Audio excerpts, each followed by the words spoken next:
Dicen las paredes dos. En Buenos Aires, en el puente de la Boca. Todos prometen y nadie cumple. Vote por nadie. En Caracas, en tiempos de crisis, a la entrada de uno de los barrios más pobres. Bienvenida clase media. En Bogotá, a la vuelta de la Universidad Nacional. Dios vive. Y debajo, con otra letra, de puro milagro. Y también en Bogotá, proletarios de todos los países, unidos. Y debajo, con otra letra, último aviso. Con este pequeño poema de Eduardo Galeano, comenzamos el programa de hoy con un invitado. El tema girará en torno a la violencia y nos acompaña, quiero decir, un invitado que tiene conocimiento sobre uno de los enfoques de la violencia en Colombia que tanto ha afectado históricamente nuestro país. El invitado de hoy, el profesor Alejandro Blanco Zúñiga, historiador egresado de la Universidad del Atlántico, magíster de educación, doctor en ciencia política, docente de la Universidad del Atlántico en la Facultad de Ciencias Humanas, además docente de posgrados en la Universidad del Norte, en la Universidad Simón Bolívar y en la Universidad de la Costa, ex investigador para la Comisión para la Comisión para el Esclarecimiento de la Verdad, experto en conflicto armado, columnista para el portal La Silla Vacía y consultor en medios de comunicación como El Tiempo, El Heraldo en temas relacionados con el acontecer político, social, nacional y regional, nos acompaña. ¿Cómo está, profesor Alejandro? Muy buenas noches. Muchas gracias, Elso, por abrir este espacio de diálogo. Muchas gracias a pues, quienes deciden tomarse el tiempo para escucharnos. Y bueno, eh, hasta el momento una noche tranquila, una noche de paro. Y bueno, ahí vamos. Además, nos acompaña como siempre el profesor y Davidza. Vamos a saludarlos también. ¿Cómo estás hoy, Davidza? Elso, ¿cómo estás? Muy alegre de estar nuevamente con ustedes en un tema que está muy puntual en estos momentos en nuestra sociedad, con tantos problemas que estamos viviendo, en tanto enfrentamiento, como dicen por ahí en muchas redes sociales, eh, balas contra piedras, algo irónico, pero deberíamos mm, hablar esto más abiertamente y es bueno que un historiador con ciencia histórica esté aquí, que nos recuerde todo lo que hemos pasado para no repetir. Profesor, ¿cómo está? Bien, Davisa, gracias por saludarme. También saludo a Elso, como siempre nos acompaña y bueno, muy contento, bueno, más que contento, emocionado con la presentación de hoy. De hecho, por ahí me voy a meter yo por el lado de las emociones, entonces, bueno, yo pienso que empecemos para entrar ya al tema. Sí, definitivamente vivimos en tiempos difíciles. Colombia ha sido un escenario donde la violencia ha sido un elemento constante en su historia, a veces más cruda que, eh, que otros momentos, no en los mismos espacios al mismo tiempo, pero en definitiva es una constante que ha marcado la historia de un país. Y parece que los acontecimientos cercanos que han tenido lugar en el país eh, nos acercan o nos invitan a preguntarnos sobre esa violencia, sobre por qué somos un país tan violento. Y yo creo que con esa pregunta comenzaría, sobre todo con la opinión de nuestro invitado. ¿Usted cree, primero, que somos un país violento? Y si es así, ¿por qué somos tan violentos? Elso, yo creo que esa es una de las preguntas que a cualquier cientista social, pues le llama la atención y creo que abre una agenda investigativa de un inmenso calado, porque sobre todo en el plano de la ciencia uno lo primero que se le ocurre es a cuál de las ramas de las ciencias sociales o incluso eh, casi toda la ciencia en su conjunto pertenece el estudio de la violencia, es la sociología, es la antropología, es la economía. Y resulta que te encuentras distintas formas de abordarla, de entenderla, desde el psicoanálisis, desde la sociología, desde la antropología, incluso desde la economía. Por ejemplo, para Marx la economía es absolutamente violenta y él tiene una metáfora muy interesante en el primer tomo del Capital.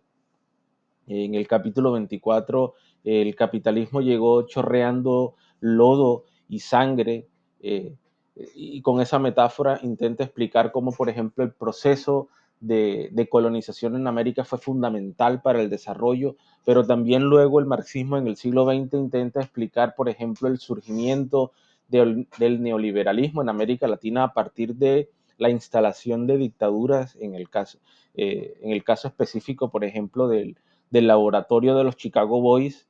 La dictadura de Pinochet sirvió como plataforma y eje de la génesis del sistema neoliberal en América Latina. Bueno, esto un poco digamos, mirar la complejidad de lo que significaría el ser violento, ontológicamente violento, con respecto a América Latina, pero aterrizándolo en Colombia.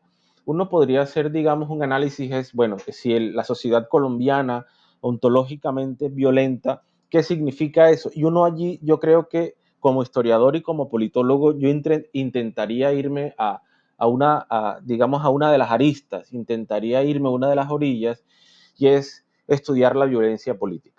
Yo creo que hay un factor que va a ser fundamental para comprender el desarrollo de la violencia y es la constitución del Estado colombiano y al mismo tiempo el desarrollo de las formas de violencia. Y yo creo que aquí es interesante entonces comprender cómo el Estado colombiano le va a dar desde su génesis, desde la génesis de nuestra vida republicana, porque digamos no voy a irme más atrás y mirar las formas de estados del mundo colonial porque sería interminable hacer una cartografía, porque nos tocaría irnos entonces al resto de América Latina, mientras que el inicio de la República ya nos va a marcar una forma de estructuración del Estado desde las lógicas de la modernidad europea. Y el inicio del siglo XX ya nos va a dar una luz sobre cómo el Estado va a tramitar los conflictos. Primero, un Estado que intentó esquematizar el poder a partir de las lógicas liberales y conservadores que por supuesto gobernaron durante más de 120 años, que tuvieron un punto culmen con el Frente Nacional, pero que derivó en una serie de hechos absolutamente violentos. Solo por mencionar uno en perspectiva histórica, la masacre de las bananeras en los años 20 va a mostrar cómo el Estado colombiano va a dirimir o va a intentarle plantear los conflictos al conjunto de la sociedad. Conflictos que en la medida que se desarrollaban las fuerzas productivas, en la medida que el sistema capitalista se desarrollaba y se enquistaba más en el sistema productivo colombiano, eso deriva entonces en distintas manifestaciones de conflicto, porque recordemos que el siglo XX es testigo del capitalismo tardío colombiano. Y junto con el sistema capitalista se configura en Colombia entonces un Estado que no encontró otro camino distinto a la violencia. Y el Estado, yo quisiera entonces citar aquí tal vez un poco al maestro Álvaro García Linera. El Estado no es solo un ente jurídico, político, administrativo que regula la vida del ser humano en sociedad, sino que es un ente moral. Es un ethos que configura el qué hacer del ciudadano y por supuesto, si hay un Estado absolutamente violento en su esencia, por tanto, la ciudadanía también va a encontrar métodos violentos para solventar los conflictos o los microconflictos que se derivan de las distintas maneras de constituir la sociedad colombiana. Ahí yo quisiera decir algo, y me disculpas, Dale. Elso, em, sí, siendo un poco metodológicos. Entonces podríamos decir que la génesis de la violencia, específicamente en Colombia se debe a una reproducción del Estado a, a sus ciudadanos, o sea, desde sus orígenes.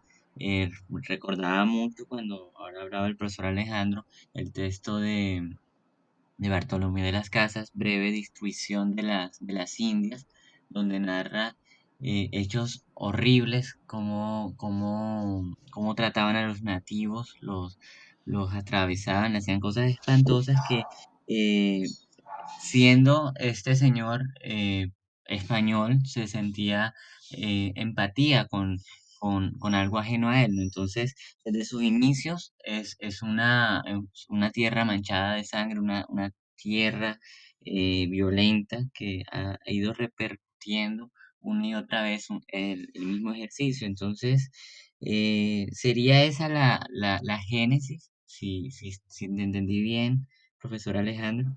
Bien, bueno, yo no quise remontarme a la colonia, pero en efecto se configura un estado colonial, bueno, con rasgos del colonialismo y por supuesto con el colonialismo se desprenden varios de sus elementos, el racismo, por ejemplo, uno de ellos.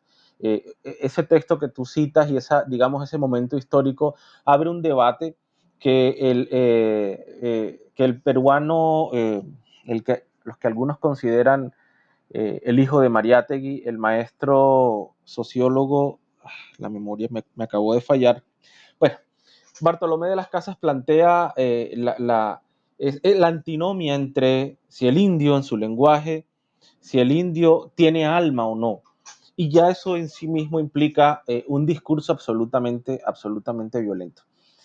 Hacer la cartografía de la génesis histórica, ontológica, antropológica y sociológica del origen de la violencia incluso no solamente implica remontarnos a, a la colonia, sino también tocaría remontarnos a las formas de poblamiento de nuestro continente y por supuesto tocaría entonces remontarnos a las distintas formas de evolución humana, porque allí también encontramos a la violencia como un elemento fundamental que va a determinar justamente las formas de evolución. Y hay un trabajo maravilloso de Engels que digamos es muy básico, hoy por supuesto rebatido, pero da luces sobre cómo entender eh, eh, eh, la violencia y la evolución. Y por supuesto desde una perspectiva económica, antropológica, porque él usa categorías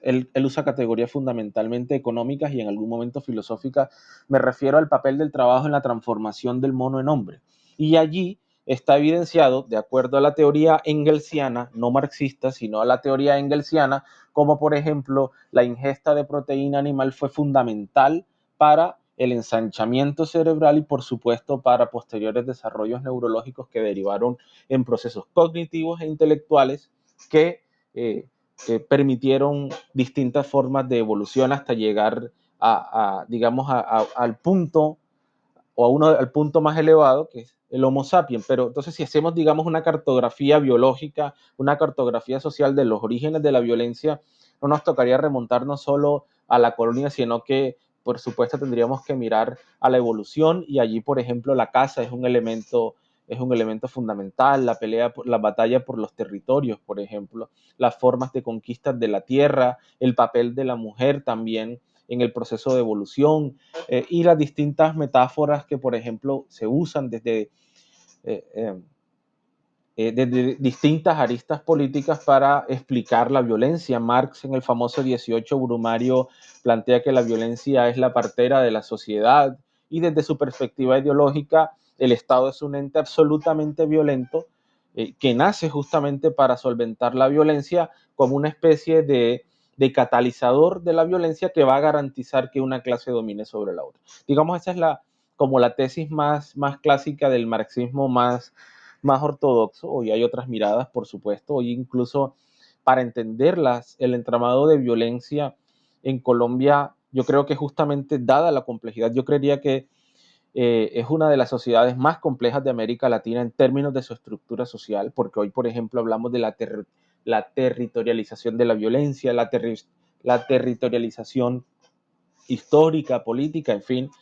Y por supuesto, de una u otra manera, bueno, acabo de dar un salto inmenso, esto va a estar determinado por la violencia. Por ejemplo, entender a Colombia a partir de la lógica territorial es una de las consecuencias justamente del conflicto armado, porque digamos sociológica, antropológica, históricamente, no veíamos mucho el discurso de la territorialidad, habían unos pocos, unos cuantos, pero el conflicto armado nos permitió ver que Colombia no es un país de regiones, sino fundamentalmente es un país de territorio, sobre todo en el sentido sociológico, como lo plantea el maestro Orlando Falsborda, que es un conjunto, una comunidad de voluntades, una comunidad de idiosincrasias que componen un quehacer social y que configuran un territorio, porque digamos la definición más clásica dentro del derecho es que el territorio comprende un espacio físico que está delimitado por razones cartográficas. Bueno, esto ahí yo sé que hay un debate profundo sobre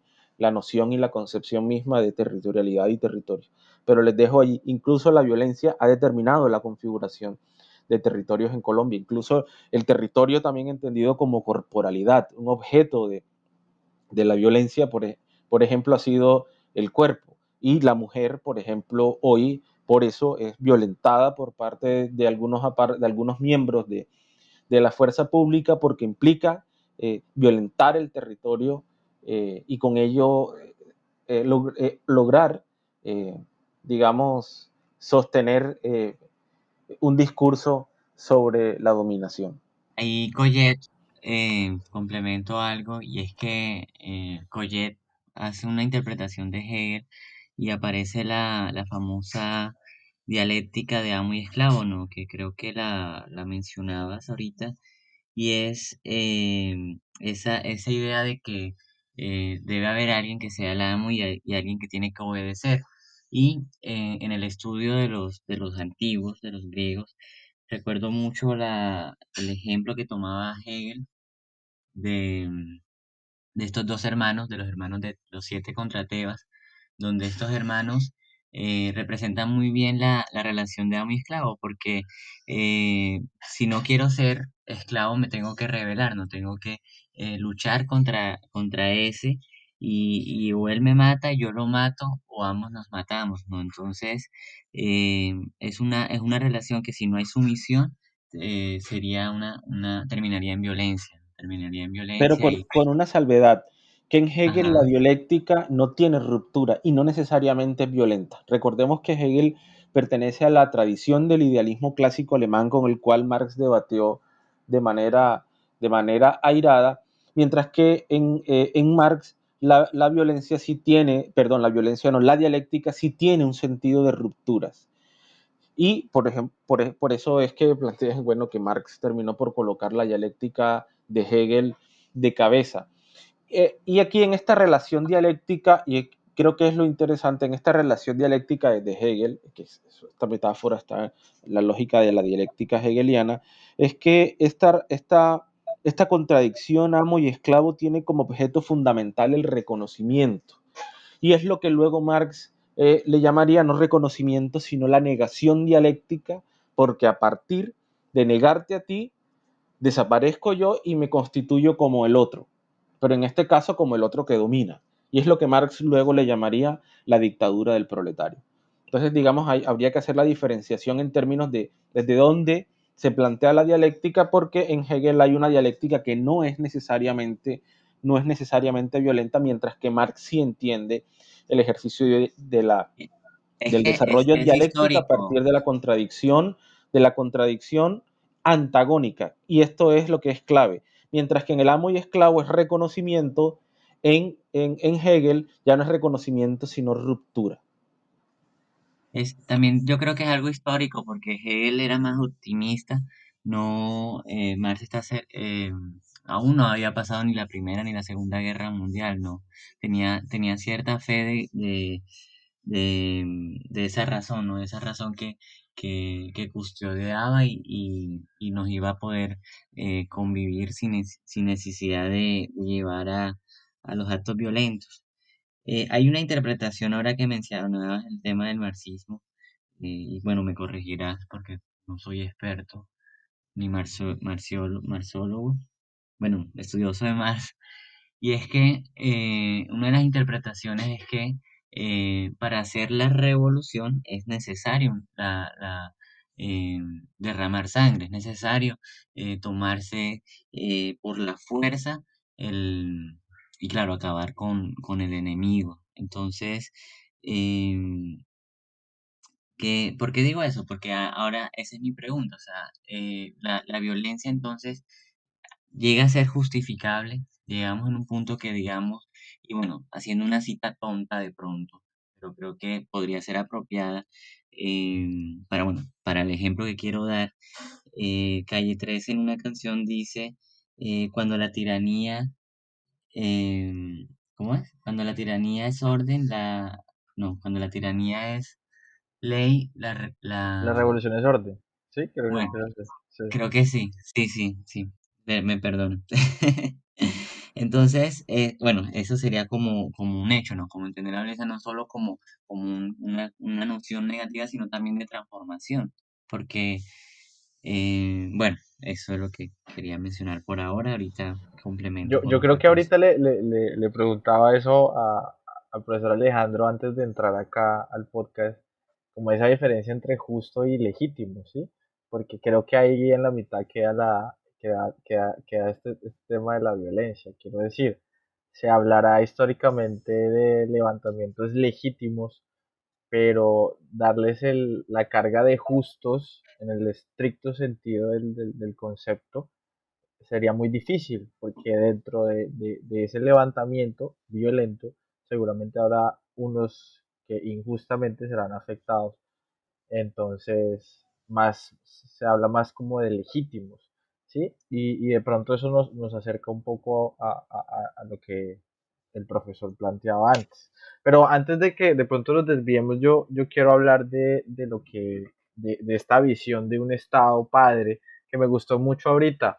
De pronto no sé si es un poco del psicoanálisis y nos estamos metiendo por un lado que no, bueno, que yo por ejemplo no manejo del todo, pero que ya he escuchado a algunos intelectuales colombianos que hablan de un Estado padre, pero un mal padre, y que eso podría también dar una explicación de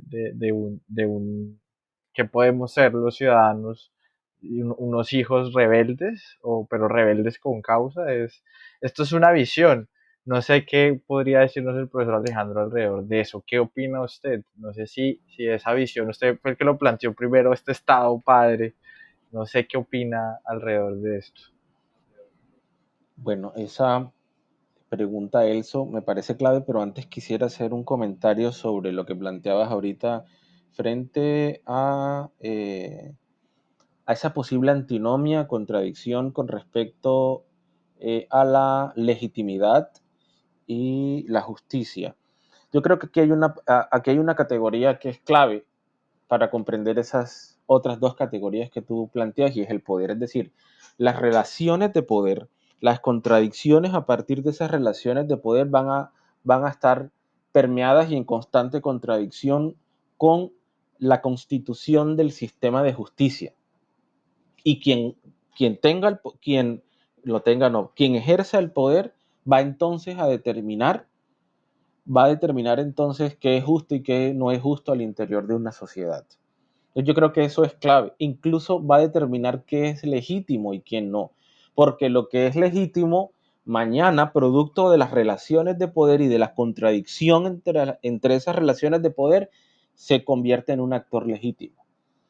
Y, por ejemplo, las constituciones liberales, me voy a extender solo un minuto allí, las constituciones liberales, hijas de la Revolución Francesa que tanto estudió el maestro Hegel y que luego Marx toma como referente, por cierto, se conmemora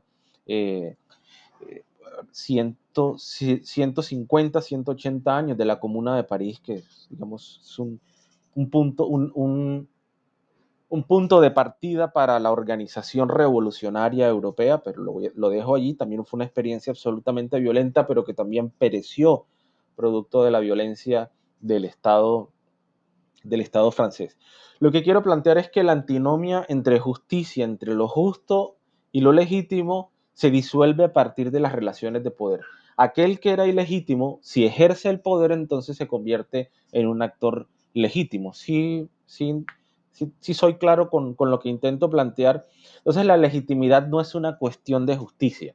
La legitimidad es fundamentalmente una cuestión que le atañe y le corresponde a las relaciones de poder. Y esa legitimidad se va a obtener se obtiene en función se obtiene en función de quién tiene más fuerza en el marco de esa contradicción. Incluso esto se puede en términos Foucaultianos aplicar a cualquier forma de relación de poder. Desde la microfísica del poder, esta lógica que estoy planteando puedes evidenciarla. Si ya lo planteas en términos macros, es decir, una sociedad organizada desde el Estado, por supuesto, quien va a ganar y quien luego va a ejercer, a tomar el poder del Estado, va a construir entonces una nueva constitución, va a intentar edificar un nuevo Estado y por tanto un nuevo pacto social que le dé sentido a esa legitimidad. Entonces, aquí, por ejemplo, existe en Colombia, y ya con lo que inicié cierro, en Colombia existe desde el Pacto del 91, la Constitución Política del 91, existen 3 delitos que por su naturaleza son delitos políticos. Y lo planteo porque la Constitución de 1991 está amparada desde las lógicas de la Declaración Universal de los Derechos Humanos y en el preámbulo plantea la posibilidad de la rebelión. Y en Colombia existe el delito político de la rebelión y justamente por su naturaleza constitutiva, a partir de los fundamentos axiológicos, no he entendido esto, por supuesto, en términos maniqueos, de los fundamentos axiológicos de la ciencia política, entonces se plantea la rebelión como un delito por su naturaleza indultable o amnistiable. Hay tres delitos, hay tres delitos en la Constitución política, en nuestro sistema jurídico planteados como delitos políticos, y es la sedición, bueno, en orden, rebelión, sedición y asonada. La rebelión, digamos, es la expresión máxima de los delitos políticos y eso, bueno, eso permite explicar por qué en distintos procesos de paz se ha aplicado la figura del delito político para eximir de la responsabilidad jurídica a quienes, compelidos por la violencia, se levantaron en armas. Eso un poco para explicar las lógicas de los levantamientos armados y su, digamos, y su manera de interpretar a la luz de la ciencia política y, por supuesto, desde el derecho. Recuérdame, Elso, la segunda parte de tu intervención, que era la pregunta de verdad. Esto fue solo ahí como una breve interpelación. Resulta que hace poco, por coincidencia, estuve leyendo Crónica de una muerte anunciada después de muchos años, ya lo leí en el colegio, y aparece, es clara esta figura de un acto violento, pero es un acto violento amparado en una ley, que pues es una ley feudal ya obviamente derogada, pero es esto relacionado con el honor, que es la virginidad de uno de los personajes, y que otro de los personajes está siendo timado, y en función de eso, bueno, timado de alguna manera porque se le dice que la mujer, Ángela Vicario, es virgen, pero resulta que es mentira y que ha sido deshonrada porque otro hombre estuvo con ella antes del matrimonio, y esto supone la ira de varios personajes, de dos específicamente, que son los hermanos, cometen este acto atroz desde el principio, que es matar a Santiago Nazar. Ante un pueblo que mira esto, prácticamente todos lo saben, nadie hace nada y todos lo dicen como, bueno, todo el mundo lo ve, pero nadie toma una posición y siempre hay como una excusa, siempre hay algo que no les permite o les impide hacer algo, pero que de alguna manera lo ven como lo correcto, lo justo, como les hablaba de una justicia en ese momento, una ley que permitía esto, y que incluso de alguna manera legítimo. Y lo menciono porque hay unos estudiosos y que digamos que se centraron en este tema de la crónica de lo que pasa realmente o de dónde nace esta historia. Y pues es una historia real, pero que también hay una narración posterior donde el personaje de Ángela Vicario, la persona real, habla de cómo esto en ese momento era tan injusto para ella como mujer y cómo ella ve que ahora no hay, este, digamos, algún señalamiento en contra de eso, bueno, por lo menos en términos legales y pues en términos sociales es algo que se ha desvanecido totalmente. Entonces, de pronto ahí está un poco también de esta dicotomía, de pronto esta contrariedad de la que hablábamos, que creo que también refleja un poco eso, ¿sí? Un poco de lo que comentábamos. Elso, es que pareciera que hay, tal vez en el ambiente, tal vez muy desde el sentido común, que la legitimidad está determinado por, digamos, por las circunstancias. La legitimidad está determinada incluso por si es la masa la que solicita. Sí, Y cuando tú vas en términos etimológicos a detallar qué es lo legítimo viene de legis y legis viene de la ley. Es decir, no es legítimo si no está amparado a la luz de la ley. Y lo justo también está amparado desde un sistema de justicia. Por eso yo te respondía desde el poder, desde las lógicas del poder. Quien ejerce el poder es el que va a determinar qué es legítimo y qué no es legítimo. Por ejemplo, quien ejerce el poder a la luz del Estado colombiano apela a la democracia representativa para el accionar legítimo. Y ese ha sido, digamos, uno de los grandes elementos hoy para comprender ¿por qué el paro nacional? El paro nacional nace de una crisis profunda de la democracia representativa. Y por eso hoy hay una apuesta por asambleas populares, hay una apuesta por cabildos abiertos, hay una apuesta por la minga, por ejemplo, por mingas. Y estas mingas son justamente democracias itinerantes, son formas de democracia participativa, porque el que me representa no me representa. ¿Sí me sí, explico? Hoy los partidos políticos están en una crisis absoluta. Hoy el Congreso está absolutamente hundido en corrupción. Y hay en general un Estado, para dar un poco respuesta a lo que tú planteabas, que no pudo conectarse con la ciudadanía justamente por las lógicas del conflicto armado.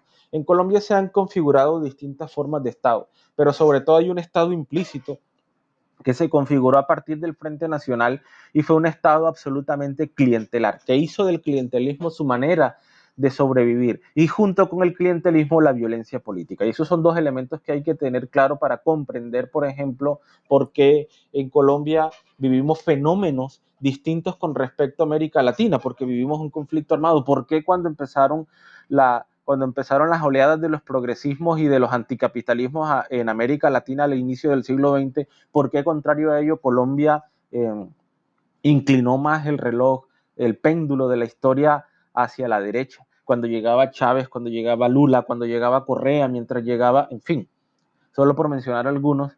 Contrario a ello, aquí llegó al poder Álvaro Uribe Vélez. Y esto está muy vinculado con el conflicto armado, está muy vinculado con el Frente Nacional, está muy vinculado también con un sistema colonial, patriarcal, en cuanto a la configuración del Estado. Mira, aquí tenemos adefesios histórico-políticos en Colombia, por ejemplo, es el único país latinoamericano que ha exterminado casi que de manera completa a un partido político. Es el único país en donde de manera escandalosa el Estado sistemáticamente asesinó a su ciudadanía y luego los presentaba como guerrilleros o como combatientes dados de baja, que son los vulgarmente conocidos como falsos positivos, pero son realmente ejecuciones extrajudiciales.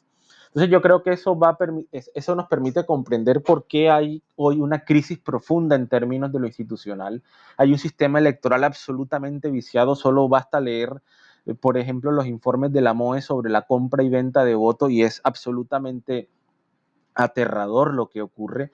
Como por ejemplo existe un Estado que permitió las configuraciones de clanes, de castas, que todavía están en el poder en distintos lugares del país y eso es justamente la manera como el Estado colombiano configuró el quehacer del ejercicio de la política y la ciudadanía incluso le tuvo miedo al ejercicio de la política. Y esto es interesante porque, claro, recuerda que según la OIT, Colombia es el país más peligroso para ejercer el sindicalismo. Aquí ser de izquierda era casi que colocarse una tumba. Aquí en este país tenemos también la vergüenza de contar con no solamente con el exterminio político a un partido, sino que en una misma contienda electoral, me refiero a la contienda presidencial 90-94, fueron asesinados 4 candidatos presidenciales. ¿Qué democracia se sostiene así? Pero a pesar de ello han construido, incluso académicamente, el mito de que en Colombia es la democracia más sólida. Claro, no ha tenido golpes de Estado como si los tuvo Perú, como Ecuador o como Bolivia, pero resulta que al mismo tiempo es el país con digamos, con el país con el más claro centro de violencia política, y con esto redondeo ya con esto último. Cuando empezamos a buscar los muertos y las desapariciones por razones políticas, por ejemplo, en términos comparativos con las 2 dictaduras más feroces de América Latina, la de Videla, la de Pinochet, incluso si le sumamos la de Stroessner, no alcanzan a sumar más de 3.000 o 4.000 personas entre desaparecidos y asesinados. Aquí solamente el conflicto armado, solo el conflicto armado, en razón de las ejecuciones extrajudiciales, estamos hablando de más de 6.402 personas. Y ojo, este dato es de la justicia transicional, pero por ejemplo el colectivo José Alvear Restrepo habla de 12.500 personas consideradas como falsos positivos. Y la lista es mucho más larga si empezamos a buscar otros crímenes asociados desde el Estado. Bueno, como vemos, digamos, el panorama es complejo en cuanto a la configuración del Estado colombiano, y su vínculo con la ciudadanía es un vínculo violento, es un Estado que se desprendió del ciudadano y solamente lo entiende. Por ejemplo, lo que sucedió ahora es una clara muestra. La reforma tributaria muy poco responde por la educación de la ciudadanía, pero al momento de buscar tributos, entonces sí recarga a la ciudadanía. Entonces, aquí hay una lógica perversa, porque el Estado no construye empresa, porque el Estado no busca otros mecanismos de autofinanciación, sino que simplemente entiende al ciudadano como un sujeto de tributación. Y que, por supuesto, hay un claro malestar, porque eso no se traduce en bienestar social, porque se roban 50 billones de pesos en corrupción, porque proponen en plena crisis comprar 14 billones de pesos, invertir 14 billones de pesos en aviones de combate, porque al mismo tiempo los congresistas tienen salarios de 30 millones de pesos, es decir, estamos hablando del Estado, mientras que el ciudadano, el trabajador y el campesino con dificultad acceden a sus derechos básicos fundamentales. Entonces, yo creo que aquí el debate profundo es cómo la ciudadanía también asimiló al Estado, cuál es su vínculo con él, cómo lo entiende. Y por eso yo creería que muchos de los ciudadanos partían de la lógica: pero es que yo no pago mis tributos con gusto porque no los veo retribuidos, porque veo, por ejemplo, cómo según el DANE la pobreza aumentó. Hoy 3.6 millones de colombianos y colombianas se suman a la lista de la pobreza extrema. Hoy en Barranquilla el 38.4% de las familias, solo el 38.4% acceden a las 3 comidas diarias. Es decir, hay un problema inmenso en cuanto a la seguridad alimentaria, y el Estado impávido cuando, por ejemplo, un sector le reclama una renta básica, pues simplemente coloca, justo en eso, coloca el gobierno la posibilidad de comprar aviones de guerra valorados en 14 billones de pesos, ¿no? O colocarles más impuestos al interior de las ciudades, como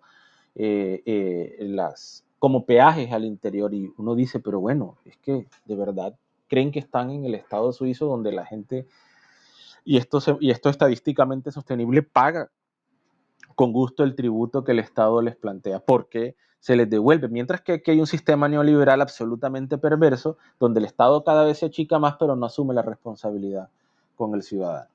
Pero ahí nace otra Bueno, pregunta. perdón por No, extenderme. pero porque ahora que ha planteado esto que nos ha dicho, la pregunta siguiente sería: ¿por qué Colombia ha sido, pues, la democracia más sólida de América y el estallido apenas se está dando ahora. ¿Por qué tan tarde? Porque si hemos vivido, porque pues digamos, los vejámenes de la violencia y de la violencia estatal no son de ahora, ni siquiera son de este siglo, puede decirse, porque apenas está explotando todo, Maravillosa pregunta. porque es yo creo que es la pregunta y la pregunta que convoca es, se juntó todo, pero pues nosotros siempre hemos tenido un gobierno que ha presionado mucho, que siempre ha exigido más, pero este momento, en este contexto, en el contexto del COVID, algo pasó que la gente coincidió en el ya no más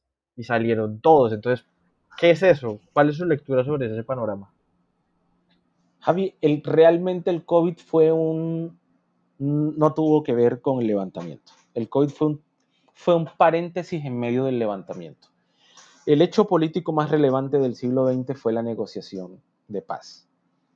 La negociación de paz abrió una cantidad inmensa de ventanas de cara a la participación política, de cara a comprender que había otras posibilidades de organización de Estado, había otras posibilidades más allá de la violencia. Y recuerda que el actual paro no tiene como génesis la pandemia. La pandemia lo que hizo fue visibilizar aún más, desnudar aún más los problemas estructurales de la sociedad colombiana, pero recuerda que el paro arrancó en 2019.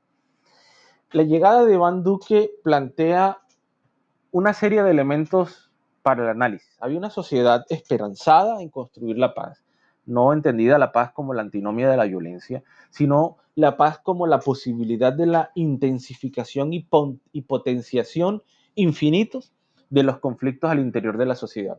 Y yo creo que la sociedad colombiana empezó a comprender y asimilar lo que significaba terminar la guerra con las FARC-EP, y es lo que plantea el maestro Sergio de Subiría como la transformación del conflicto armado al conflicto político. Y es que la política no es un campo del consenso, sino que es fundamentalmente un campo del disenso. Y esa posibilidad hoy se concreta con el paro. A eso le llamaba yo la democracia itinerante, la democracia callejera, la democracia de la barricada, porque esas son formas de participación que el conflicto armado, por sus mismas lógicas brutales, eh, ocultó, porque de una u otra manera los actores en contienda, en el marco del conflicto, se vinculaban con los manifestantes, ya bien sean los paramilitares, incluso el ejército infiltrando o la insurgencia. Y yo creo que hubo un factor que implicó una ruptura al interior de la sociedad y fue justamente la terminación de la guerra con las FARC-EP. Yo tengo una hipótesis y es que el acuerdo de La Habana era o ha sido el intento de la concreción de la Constitución de 1991. El Acuerdo de La Habana guarda el espíritu y la esencia del Estado Social de Derecho promulgado en el artículo 1 de la Constitución de 1991. Y con ello, yo creo que luego de la terminación de la guerra con las FARC y bajo el intento de implementar el acuerdo, por ejemplo, se abren mecanismos de participación sin precedentes en la historia de Colombia. Me refiero al plebiscito, aunque hubo otro precedente que fue el plebiscito que le dio vida al Frente Nacional, donde las mujeres por primera vez votan, y el otro plebiscito fue en 2016, octubre. Pero hubo otro hecho interesante de participación ciudadana que también marca un parteaguas, porque 11 millones de colombianos y colombianas en la consulta anticorrupción votamos por 7 puntos que intentaban plantearse eh, eh, la posibilidad de sacar a los corruptos del poder, de no dejar que de que si un corrupto pues fue condenado por corrupción, luego no pudiese más nunca acceder a contratos con el Estado, es decir, cerrarle todas las posibilidades con el Estado. Y yo creo que esto va a marcar un punto de partida de participación, de indignación, porque aquí también hay un poco, yo creo que es interesante el enfoque que plantea el profesor al inicio, y es que también el tema de las emociones, aquí también hay indignación, aquí también hay ira, hay molestia, porque unos acceden a los derechos, pero los otros no.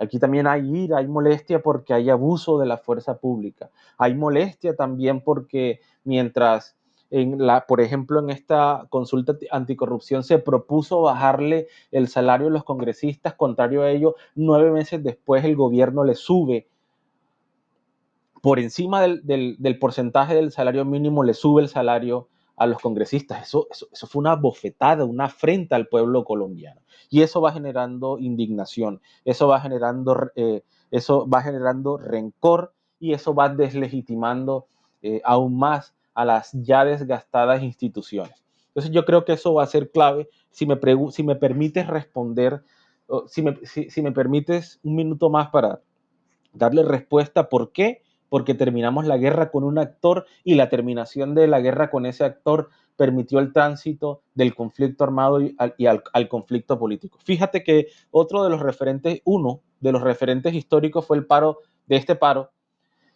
fue el paro de 1977. Pero en ese paro, un número amplio de participantes, entre ellos el movimiento estudiantil, el movimiento sindical, creía aún en la combinación de todas las formas de lucha. En ese paro también nace, ojo, ahí no nace como tal, pero sí se empieza a plantear la posibilidad de la coordinadora guerrillera Simón Bolívar. Pero contrario a ello, hoy el paro, si bien hay expresiones violentas, hay distintas expresiones como el saqueo, pero también están las expresiones como las primeras líneas. Hoy hay una clara apuesta por el rechazo a la lucha armada. Y creo que esto me parece interesante porque ya muestra otra Colombia que está resistiendo, no desde el ejercicio de la lucha armada, sino desde la pelea con la piedra, el palo, la barricada y con el escudo, con la leche, con el bicarbonato. Pero pero resulta interesante porque aquí no hay una revolución, no hay una toma del poder, no hay un golpe de Estado.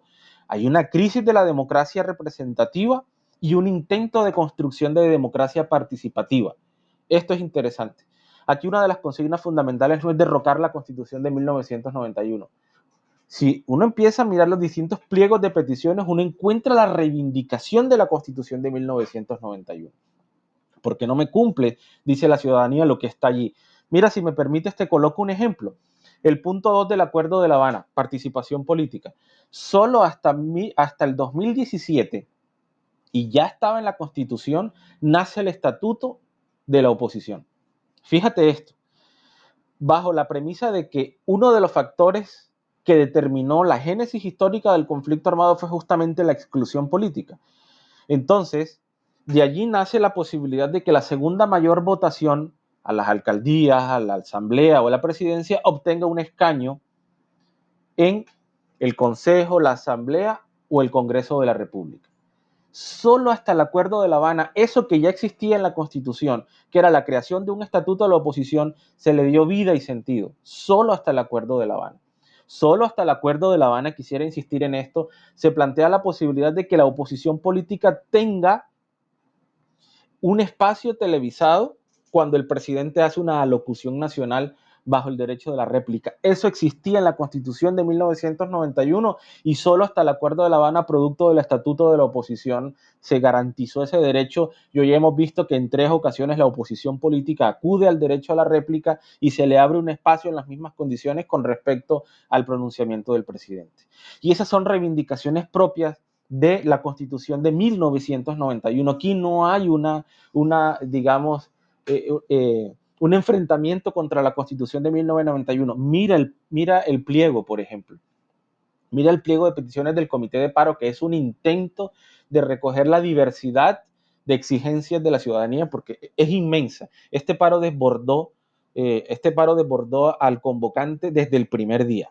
Desde el primer día hoy están los antitaurinos, está la comunidad LGTBI, están el campesinado, están los indígenas, los estudiantes, en fin, es multicolor porque este paro es multicausal y multidimensional. Y esto explica también por qué es un paro desde el punto de vista nacional, acéfalo, y contrario a ello hay liderazgos regionales, y esto es lo que traduce la extrema derecha como la revolución molecular disipada.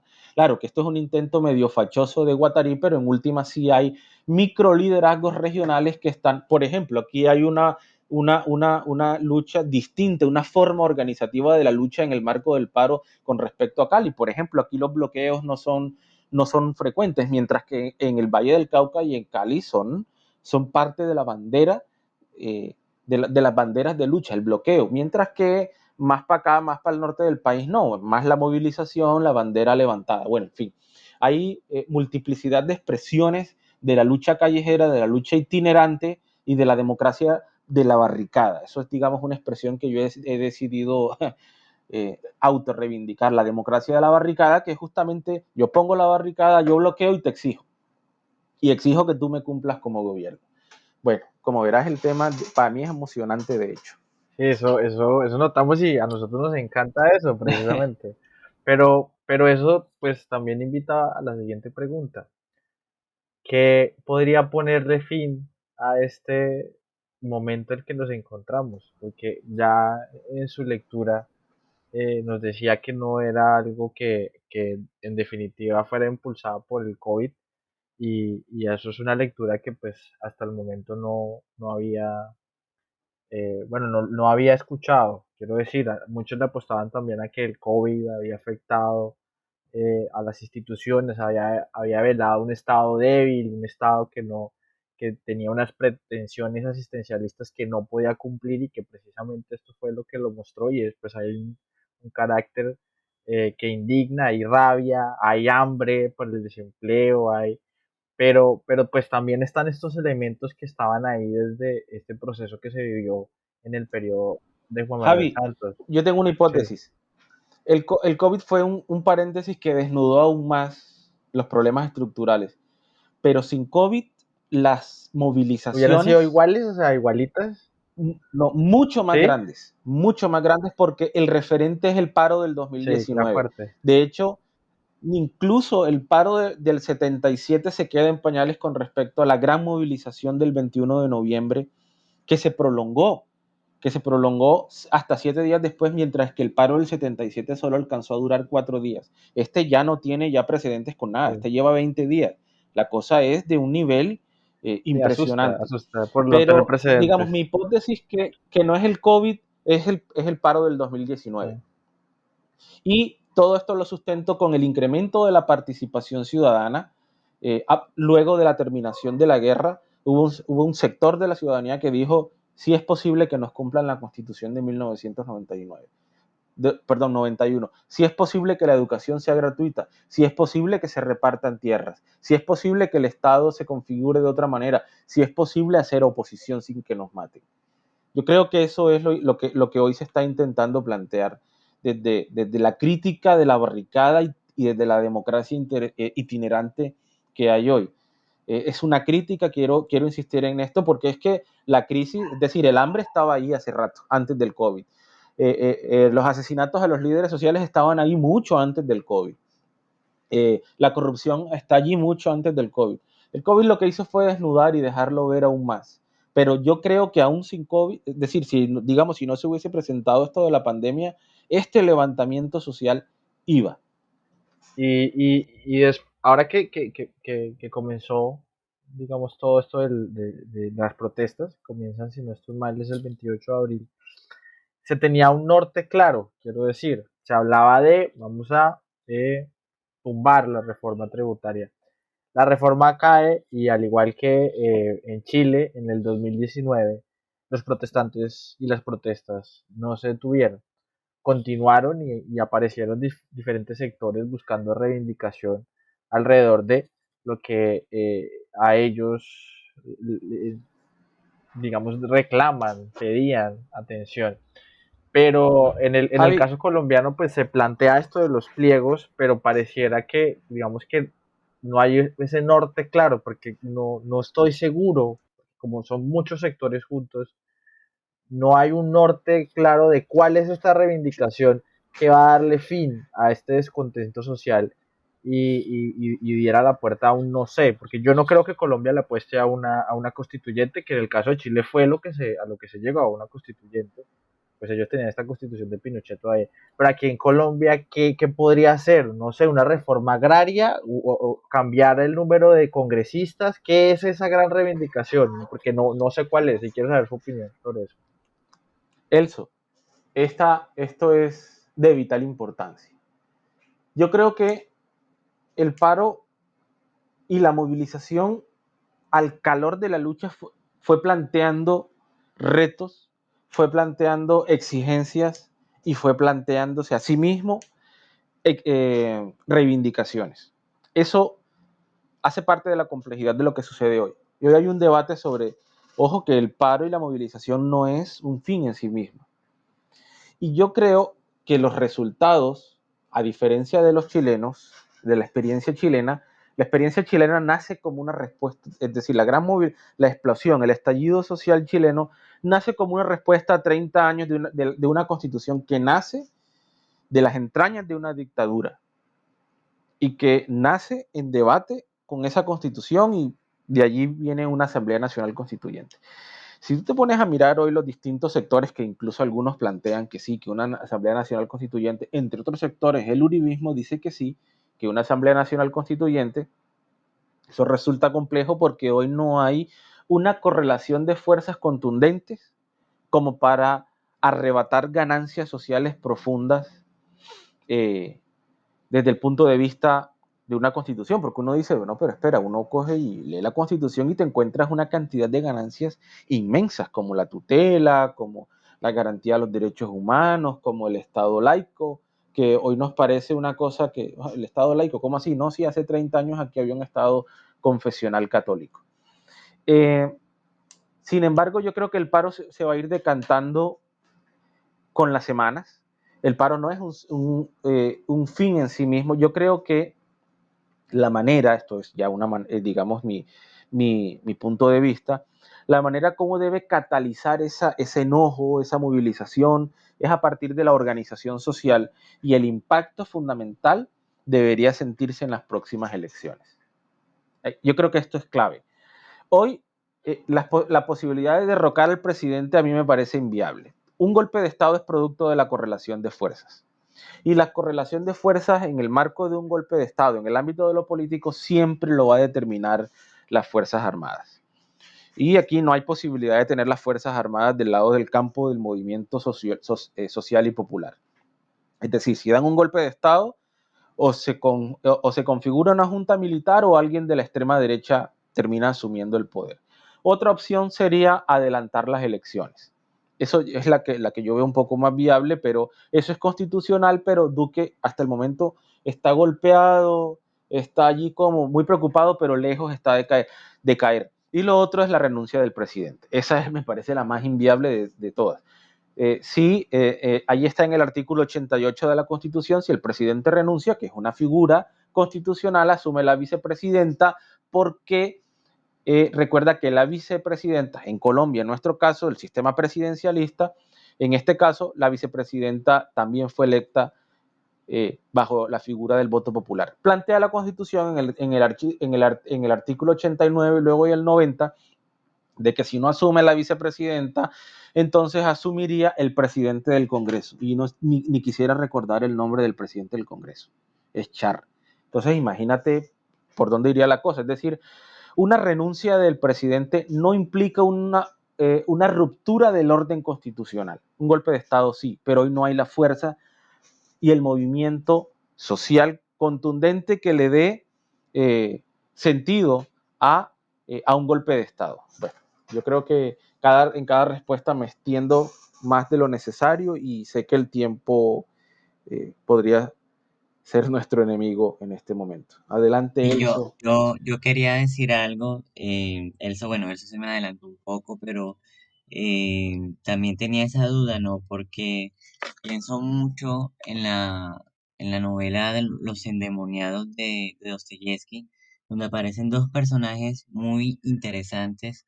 Uno es Stefan Trofimovich, es un intelectual, moralista, que apoya las fuerzas nihilistas de la Rusia de aquel tiempo, pero se queda en eso, o sea, se queda solamente en el debate, en en la reflexión, y nunca toma, de hecho, Dostoyevski se burla mucho de este personaje, lo pone como un paria, ¿no? Pero está este segundo otro personaje que es Pedro Stanovich, es su hijo, que busca por medio de de la violencia, del caos, hacer un cambio, ¿no? Hacer un cambio, pero el problema de este personaje, que es un revolucionario nihilista, es que no tiene mucho contenido, no tiene un soporte teórico que le indique hacia dónde va, solamente quiere hacer caos por hacer caos, ¿no? Entonces, ¿por qué estoy mencionando todo esto? Porque, claro, el profesor Alejandro ciertamente es, está muy ilustrado, tiene una formación, tiene una directriz muy buena, pero ¿qué pasa con la fuerza? Toda esa fuerza que estamos viviendo, eso que está generando muy buenos cambios, que está viendo algo que nunca se había visto. ¿Qué pasa? O sea, si tienen esas metas claras, si saben hacia dónde van, o hay una multiplicidad de eh, querer, de deseos, de que cada quien tiene una intención propia y finalmente nunca va a haber una satisfacción completa porque realmente no se va a poder cumplir todo. O sea, entonces, eh, no sé, ¿qué piensa, profesor Alejandro? La deuda social en este país, acumulada históricamente por el Estado, por el sistema violento, es tan inmensa que el estallido social también es inmenso. Es interesante ver cómo multiplicidad de actores se han sumado a la actual movilización. A mí me pareció interesante, por ejemplo, cómo los mototaxistas en Barranquilla se han sumado al paro. Eh, Bajo una premisa, que nos dejen trabajar, porque aquí el gobierno nos quita las motos y la policía nos extorsiona, nos para y nos quita dinero, y si no, pues, por supuesto, si no accedemos a sus peticiones, no nos dejan trabajar. Yo creo que la construcción de la democracia en Colombia, que creo que es clave, yo casi todas las respuestas voy a plantearlas en clave política. Desde la ciencia política intento responder, y por supuesto desde la historia, esas son, digamos, mis dos ramas de, que soportan mis argumentos, es que en Colombia hay no solamente una deuda social, sino una deuda política, y esa deuda política es la construcción colectiva de las instituciones del Estado y la construcción colectiva del sistema democrático. Porque recordemos que, por ejemplo, según el índice del desarrollo en América Latina, la CEPAL señala como, por ejemplo, Colombia es el segundo país más desigual de Colombia, y esas desigualdades no solamente se entienden a la luz del sistema económico, sino, por ejemplo, en cuanto a la participación política, desigualdades que dentro de esa participación también evidencian cómo ha sido históricamente excluida la mujer, cómo históricamente han sido excluidas las comunidades negras, las comunidades afro. Es decir, la exclusión y la desigualdad no solo es en términos de la pobreza monetaria, sino también en términos de la participación plural. Yo creo que el paro se va a ir decantando en una serie de reivindicaciones un poco más concretas y más posibles desde lo que hay hoy. Yo creo que una de las grandes ganancias, el gobierno en medio de su desespero ya planteó que la gratuidad, ya sacó a 3, 4 ministros, creo que se vienen 2 cambios más en el gabinete, eh, pero esos son, digamos, un par de paños con agua tibia frente a un incendio social inmenso, que la verdad, y para ser más concreto, yo no tendría cómo responderte cómo terminaría por canalizarse ese estallido social. Y pues una hipótesis es que se va a ir desgastando el paro, eh, porque hay reivindicaciones sobre las cuales uno no ve, por ejemplo, de manera concreta, el movimiento antitaurino. Yo creería que esa reivindicación, es decir, o el movimiento en defensa de los derechos de los animales, ahí están y están participando de casi todas las movilizaciones. Pero yo me pregunto, ¿entonces también colocar en la Constitución que prohibir comer carne o prohibir la pelea de gallos, cuando eso es un tema que el Estado se le sale de las manos, porque hay toda una lógica cultural perversa a partir del maltrato animal y del goce con el dolor y el sufrimiento de otro ser vivo? Hay reivindicaciones que trascienden al poder ejercido desde el Estado, y creo que se van a ir diluyendo. Hay sectores que se van a ir cansando, hay sectores que van a tal vez creería yo, diluyéndose, pero de otra manera, organizativamente es posible incluso que de este paro emerja un partido político que se plantee como una opción joven. Yo creería que este partido político posiblemente tiene un énfasis en los jóvenes. Creo que eso va a ser fundamental. Yo, ojo, todo esto lo planteo como supuestos, como posibilidades, porque, digamos, en este momento hay, digamos, inestabilidad en lo social, el sistema político está, digamos, bastante preocupado. Eh, por ejemplo, por eso se cayó la reforma a la salud, eh, por eso se van a caer distintos proyectos del gobierno. No, los partidos en el Congreso no lo tumbaron eh, porque se adversan al gobierno, sino porque saben que la gente en las próximas elecciones les va a pasar la cuenta de cobro. No les interesa quedar bien con el presidente en términos políticos porque ya a Duque lo que le queda un año, lo que le queda es un año y en este año ya su capacidad en términos de lo financiero está muy reducida. Eso le pasó exactamente igual a Santos en el último año. Los partidos políticos en el Congreso ya no lo acompañaron con el proceso de paz porque ya estos partidos empezaron las campañas electorales como en efecto ya han empezado de cara a la presidencia, de cara al Congreso, de cara, en fin, a las distintas instancias electorales que se vienen. Entonces se viene un año que va a estar muy marcado por lo electoral, un año que va a estar muy marcado, muy posiblemente también por la violencia política, aquí porque los periodos electorales también son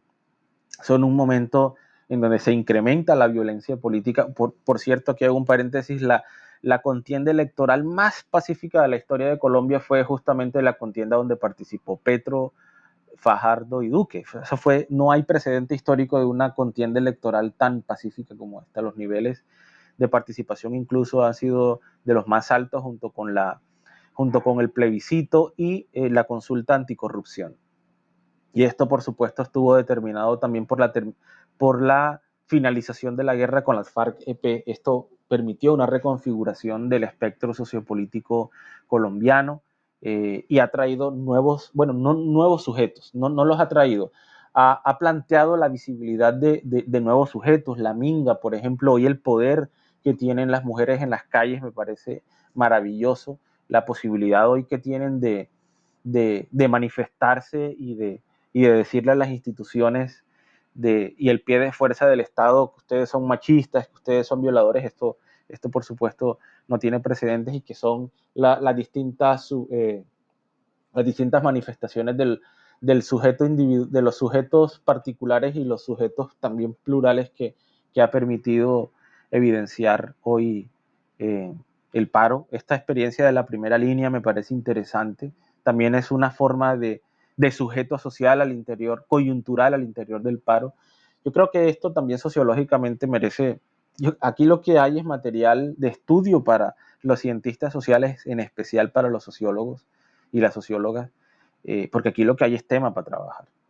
Por ejemplo, el paro nacional, la movilización y el sujeto social. ¿Quién es el sujeto social hoy del paro? Eso se va a ir decantando, a mi manera de ver, en las próximas elecciones. Cuando se determinen desde lo electoral si en efecto sirvió el paro o no. Y lo digo porque esto implicaría también, digamos, fortalecer el sistema político y el sistema electoral. Por eso es que planteo que aquí no hay una revolución, aquí no hay una contradicción con, con digamos, con la esencia de la Constitución de 1991, sino al contrario, ahí es un llamado por fortalecer a las instituciones que nacieron de esa Constitución. Profe, y esta última pregunta para cerrar esta charla de hoy que ha estado buenísima, que nos ha llevado a diferentes momentos de la historia de nuestro país, a veces con alegría, a veces con tristeza, porque las manifestaciones, las protestas, también deben alegrarnos, esas muestras de inconformismo también son un triunfo, pero que también a veces nos entristece que estén manchadas de sangre, que estén manchadas de hechos violentos. Yo quiero saber si usted cree que nosotros podemos ser un país sin violencia, podemos ser otro, un país sin esa violencia bárbara que nos ha acompañado desde su génesis. si podemos ser un país mejor. Así suene muy abstracto, pero ¿cree usted que podemos ser una Colombia mejor? Miércoles, ser una Colombia sin violencia.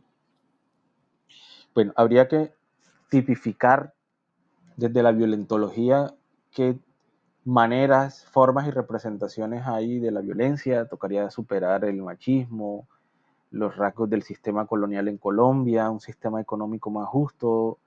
El sistema económico incluyente es violento, perdón, excluyente, porque la exclusión es una forma de violencia. Nos tocaría superar muchas de las lógicas de la violencia al interior de la sociedad, pero yo creo que para responder de manera concreta, sí es posible superar la violencia política como forma del ejercicio de lo político y de la política. Sí es viable. Creo que sí es posible concretar un proceso de transición a partir del ejercicio de la democracia. Creo que eso sí es absolutamente viable, abriendo más universidades, abriendo más hospitales, abriendo más espacios para la cultura. Creo que sí es viable porque la paz social solo es posible construirla a partir de un sistema democrático robusto que permita la participación amplia y plural de los distintos sujetos que conforman a la sociedad colombiana. Me quedó como de poema. Quedó perfecto, bros. Bueno, y con eso pues despedimos el programa de hoy. Agradecemos a todos los que nos han escuchado.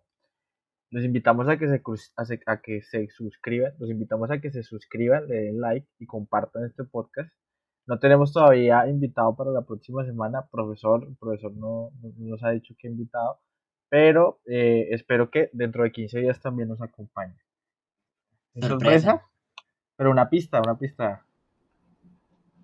Sí, sí, vamos a seguir hablando sobre lo mismo. Creo que no podemos ser ajenos a nuestra realidad y claro, desde otra perspectiva, pero por ahí va. Listo, perfecto. Entonces, gracias a todos los que nos escucharon, gracias al profesor Alejandro por asistir y nada, nos vemos dentro de 15 días.